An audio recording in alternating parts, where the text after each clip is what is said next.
Con il presidente degli arcieri Torres Sassari sempre sul campo, è il caso di dirlo, per questa ripartenza del dopo Covid, una delle ulteriori gare proposte dal vostro sodalizio e che richiama tutta l'arceria sarda. Bruno De Rudas.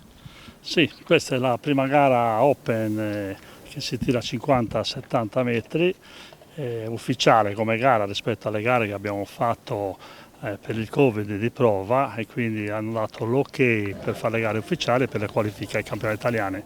Insomma, l'importante è ripartire per queste gare.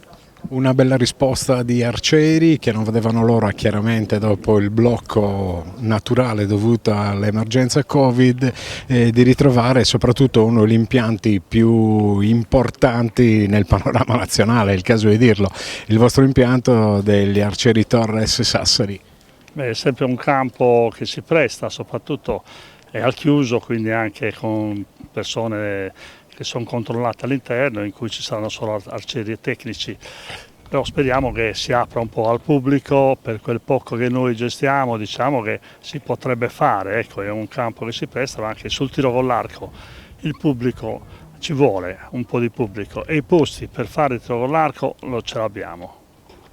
Buon lavoro e ben ritrovati agli arcieri Torres Sassari. Ok, vi ricordo che siamo sempre in Piazza Segni, per chi vuole avvicinarsi al tiro con l'arco, grazie.